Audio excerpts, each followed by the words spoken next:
Indonesia itu punya prospek 20 tahun ke depan.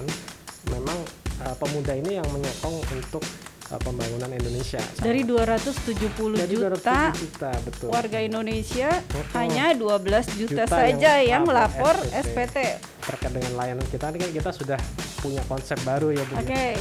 Triple C tadi ya Bu ya. Yeah. Dengan adanya klik, call dan counter ya Bu.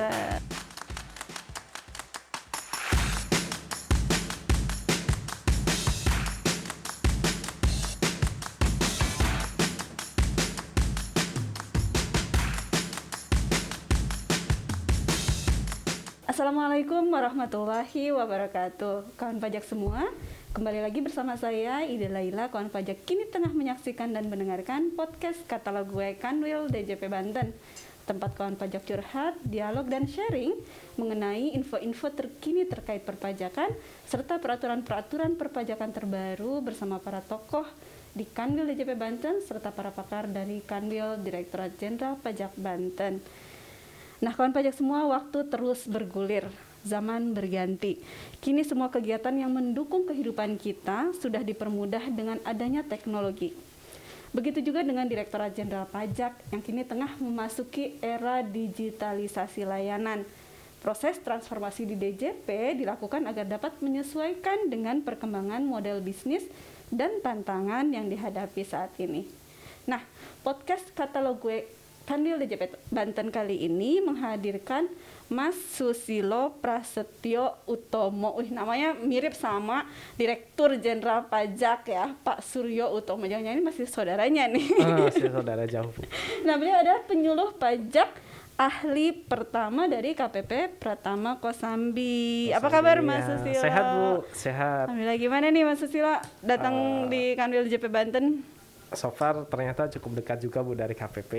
Iya. Terus ini tadi juga karena nyampe di sini sudah disambut dengan hujan ya Bu ya. Jadi rasanya adem gitu ya Mas? Rasanya adem, nyes gitu ya. Seperti kalau boleh saya kasih pantun boleh Bu? Boleh dong. Oke. Makan kolak kuahnya santan. Cakep. Minum teh manis sambil makan mie kremes. Cakep. Ayo simak podcast Kanwil Banten, hostnya keren dan bikin hati makin nyes. Cakep. Mas Bu. Susilo ya? Saya Ya. panggilnya Mas Susilo aja Mas ya. Susilo aja Bu Ida. Mas Susilo nih sekarang kita mau ngomongin tentang apa nih Mas? Hari ini karena temanya Sumpah Pemuda nih Bu. Oke. Nah, kita juga dari Kosambi juga punya satu pantun juga untuk mengawali tema kita hari ini Bu. Nah, Silahkan. jalan-jalan ke kota Jambi, jangan lupa beli tempoyak. Cakep. Salam kami dari KPP Kosambi dengan Sumpah Pemuda untuk selalu juara Bu. Keren. Nah, iya Bu, boleh Bu. Luar biasa. Terima kasih. Luar biasa banget nih. Iya, Kawan Bu. pajak udah 2 pantun dikeluarkan. Oh, Nanti aduh. ada pantun apa lagi? Kita tunggu. Iya Bu, siap. Oke nih Mas. Iya. Sumpah Pemuda. Sumpah Pemuda Bu. Apa nih kaitannya sama Direktorat Jenderal Pajak ini? Nah, ini karena memang kita lihat ya Bu ya kalau di DJP ya, karena memang kan kita institusi yang memang tupoksinya adalah tentang penghimpunan negara. Nah, satu informasi yang menarik adalah kemarin di tahun 2020 ya World Bank kan merilis ya Bu, ternyata kita itu dalam termasuk dari kategori kelas menengah, di mana pertumbuhan kelas menengahnya bertumbuh Oke. jadi 22,5% ya dibanding dengan sebelumnya dalam 20 tahun ya, yaitu dengan tetap mempertahankan bahwa usia produktif kita dari kelahiran 1981 sampai milenial itu ternyata rasionya tinggi sekali Bu, 64%. Wow, luar Jadi biasa Indonesia ya. itu punya prospek 20 tahun ke depan. Memang pemuda ini yang menyokong untuk pembangunan Indonesia, khususnya kalau dikaitkan dengan penerimaan pajak ya mereka lah generasi kelahiran milenial ini yang kemudian nanti akan betul-betul menyokong dari pertumbuhan negara Indonesia kita ini dari segi ekonomi maupun dari penerimaan pajak itu sendiri. Iya ya Mas, makanya Direktorat Jenderal Pajak punya program gitu ya untuk menciptakan generasi emas sadar pajak di tahun 2045, 20 betul, tahun Bu. ke depan. 20 tahun ke depan. Karena betul. demografi ini ya, bonus demografi ini yang kita punya ya. Betul Bu. Keren Betul banget sekali, ya.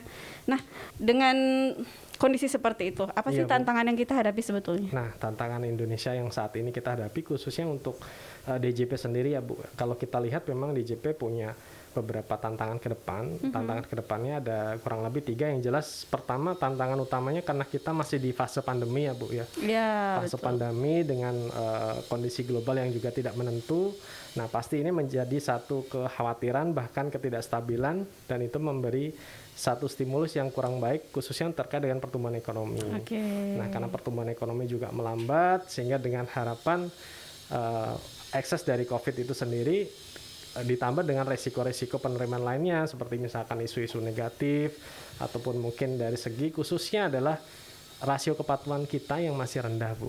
Nah, ini yang memang harus kita genjot ya, utamanya dengan kita lihat persentase pemuda ya, milenial tadi 64%, otomatis kita harus ayo nih berikan aware kepada teman-teman pemuda ini khususnya untuk milenial agar makin melek pajak, karena mereka yang nanti akan menopang penerimaan negara selanjutnya. Berarti untuk bisa nih milenial ini kita rangkul gitu ya. Betul, Ayo Bu. kita melek pajak yuk Betul, gitu. Bu, betul. Upaya apa sih yang dilakukan nih Mas nih sama DJP? Upaya dari DJP ya Bu untuk milenialnya sendiri ya Bu. Jadi kalau DJP saya kira termasuk satu institusi yang sudah cukup progresif ya Bu. Jadi bagaimana membangun kedekatan dan basis milenial ini betul-betul dikelola dengan baik oleh DJP. Salah satunya kalau kita lihat dengan sekian banyak pegawai DJP, mayoritas juga adalah pemuda ya Bu ya.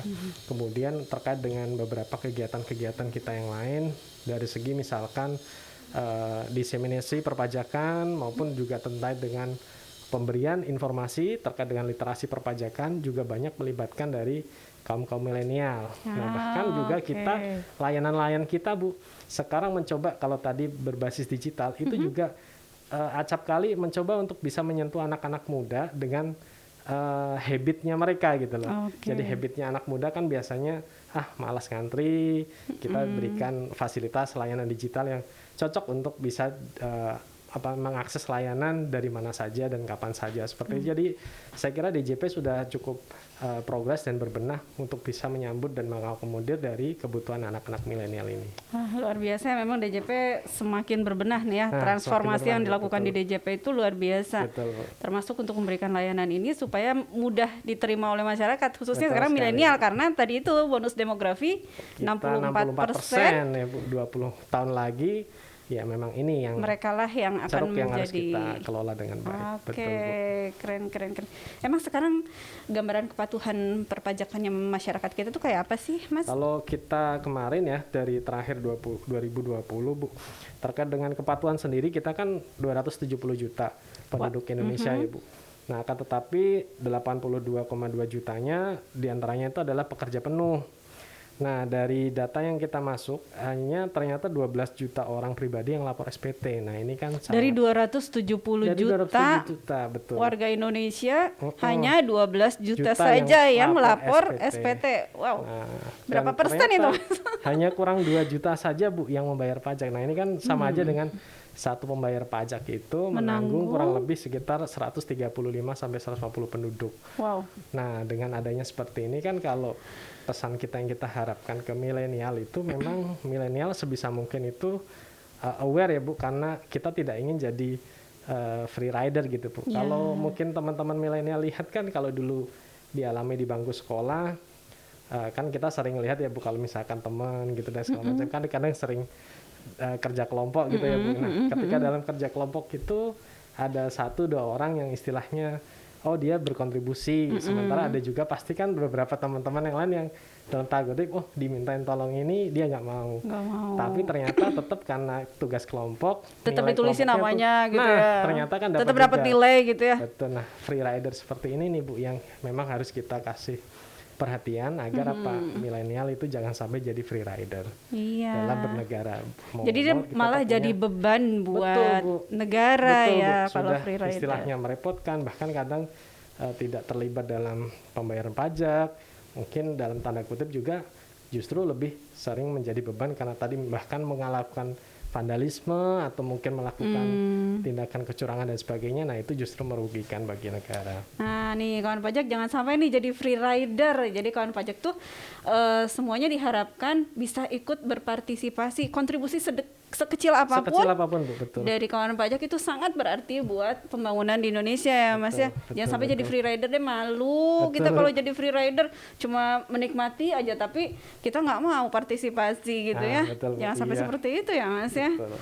Dan tapi saat ini kondisinya seperti itu ya. Kondisinya Kepatuhannya saat masih ini kepatuhan kita masih rendah. Nah, DJP juga mengambil inisiasi ya Bu dengan adanya kepatuhan tersebut.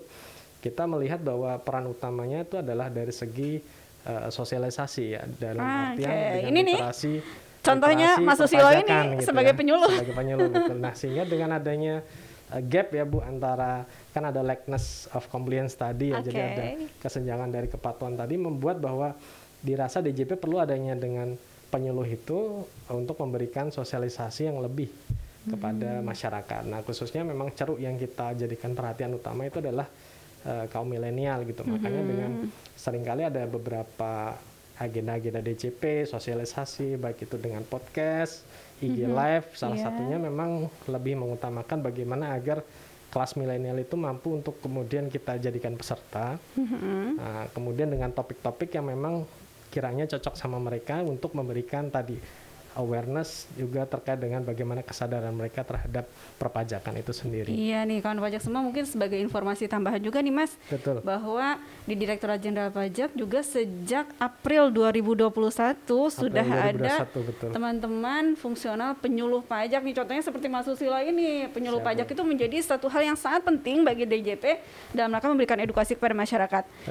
Kita harus berinovasi nih ya, teman-teman penyuluh pajak ini harus berinovasi gimana caranya bisa untuk dekat, misalnya dekat dengan masyarakat wajib khususnya pajak. Bahkan mungkin basis calon wajib pajak juga kita berikan perhatian utama. Ya itulah yang milenial itu ya tadi ya. Betul, iya, Bu. Nah, ya kan pajak dicek-cek deh media sosialnya Direktorat Jenderal Pajak, kantor-kantor pelayanan pajak yang ada di sekitar kawan pajak. Di sana akan ditemukan banyak informasi yang mudah diakses, yang friendly to use juga, yang enak buat didengerin, dilihat gitu ya. Dalam bentuk apapun, tadi Mas Susilo pernah bilang ada podcast, ada IG Live, ada apapun lah yang menyentuh dan mudah diakses ya oleh kawan pajak semua yang milenial nih ya.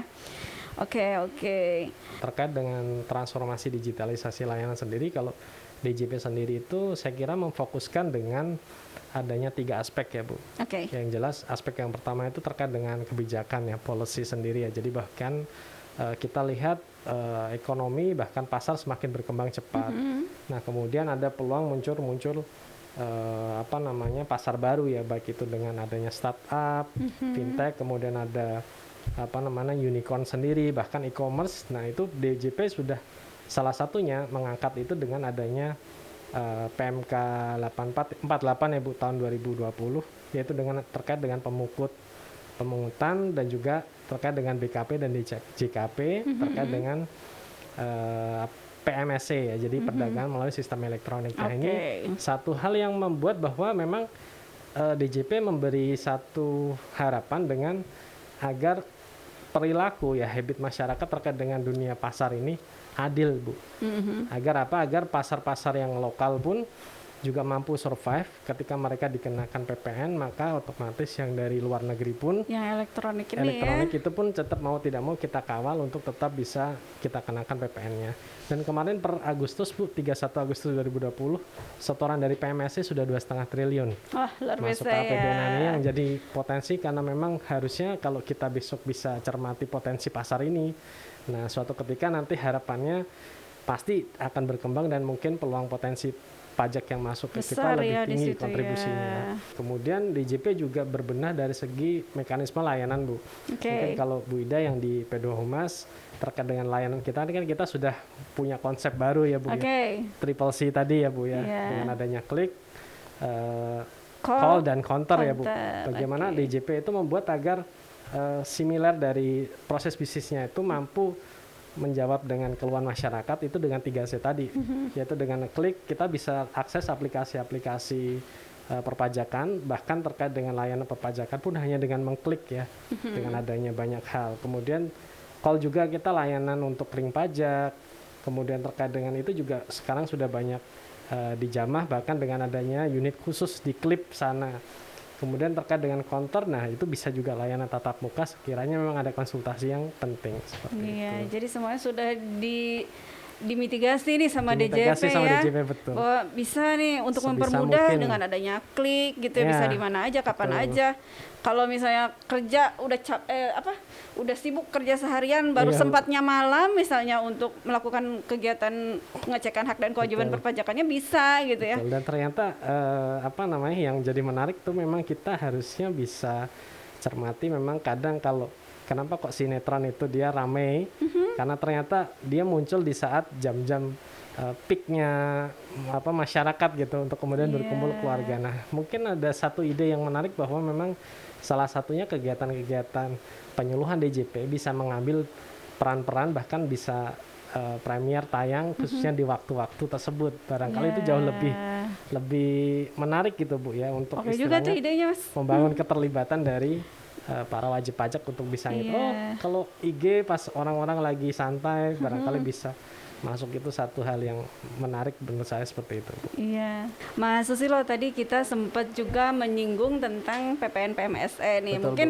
boleh nih diinformasikan ke kawan pajak semua. Betul. Apa itu PPN PMSE secara ini aja sih, singkat aja, plus Betul, gimana betul. sih itu tarifnya apa segala macamnya. Baik ya, jadi karena memang PPN PMS ini kan memang kita sekarang ini banyak munculnya pasar digital ya Bu, terkait juga dengan khususnya e-commerce layanan itu, bahkan DJP sampai menunjuk beberapa bidang ya, beberapa lembaga yang memang dia terlibat sebagai pemungut dari PPN PMSC tersebut. Bahkan update-nya 83 dan kemarin per 1 Agustus ditambah lagi jadi 2. Oke. Berarti ada kurang lebih 85 pemungut. Nah, ini yang menarik bahwa dari PPN PMSC tersebut sebenarnya sama dengan konsep dari PPN Bu. Untuk tarifnya pun masih sama 10% dari DPP ya Bu ya, yaitu dengan dari pembayaran dari pembelian barang tersebut atau jasanya tersebut, tapi di luar pajak.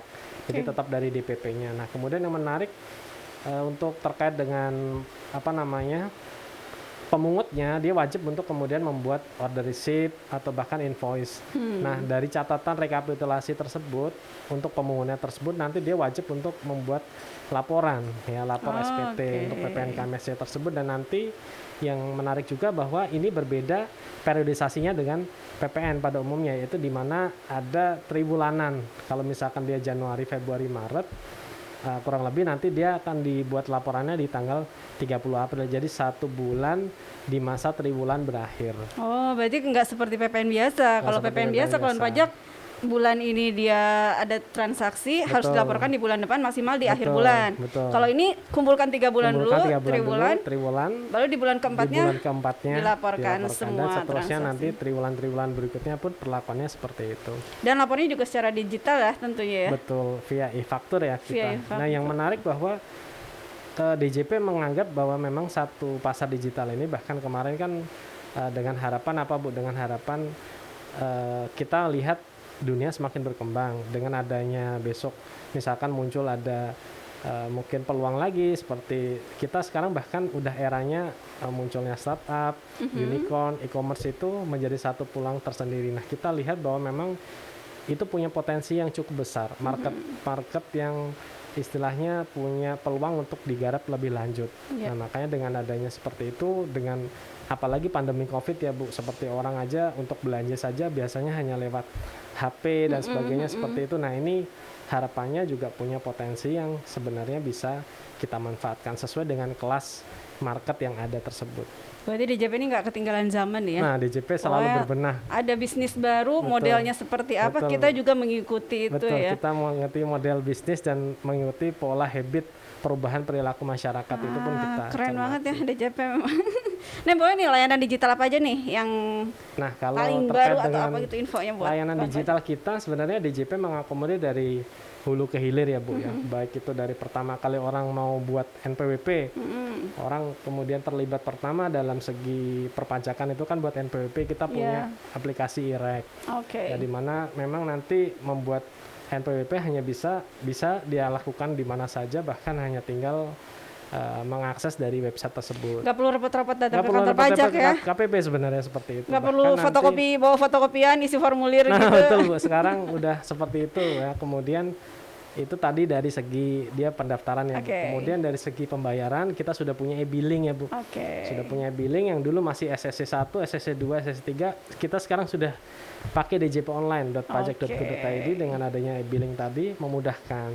Nah, bahkan untuk terkait dengan pembayaran pajak sendiri pun, nah DJP hari pajak kemarin, Bu, kita sama-sama tahu bahwa baru saja merilis satu aplikasi M-Pajak. Oke. Nah, aplikasi M-Pajak ini juga bisa kita manfaatkan untuk pembayaran.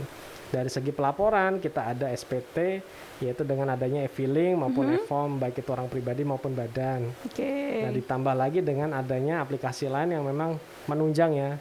Misalkan seperti tadi ada e-faktur, kemudian ada e-bupot, SPT, bahkan terkait dengan insentif, karena kemarin kita juga eranya insentif ya, insentif pajak tuh pelaporannya pun cukup lewat e-reporting saja. Semuanya Dia serba menarik semua gitu ya. Eranya memang seperti itu, Bu. Ya. gitu. Layanan-layanan semuanya digital. Betul, untuk betul. mempermudah kawan pajak, terutama nih yang 64% demografinya Indonesia ini nih, para Adalah milenial ini ke betul depannya. ya, betul. Jadi nggak usah khawatir lagi. Betul. Kita DJP selalu mengikuti perkembangan Selalu zaman. begitu perkembangan, betul. Dengan Iya. harapan ya istilahnya sudah kita akomodir layanannya, jangan lupa awareness untuk pembayaran dan pelaporan pajak juga meningkat. Jangan jadi free rider. Betul, itu dia, Bu. Boleh nih kasih closing statementnya nih buat kawan-kawan pajak semua nih, Mas. Closing statementnya mungkin khususnya untuk teman-teman milenial ya, Bu. Kalau tadi sudah closing dengan Bu Ida terkait dengan kesadaran ya dari teman-teman milenial itu, bahkan mungkin yang anak-anak muda itu juga tidak lupa, saya ingin ingatkan, Bu. Kita ingatkan aja dengan Oke. pantun ya, Bu. Oke, pantun lagi. Nah, boleh. Keren. Bu. Anak kecil jangan lupa disuntik cacar.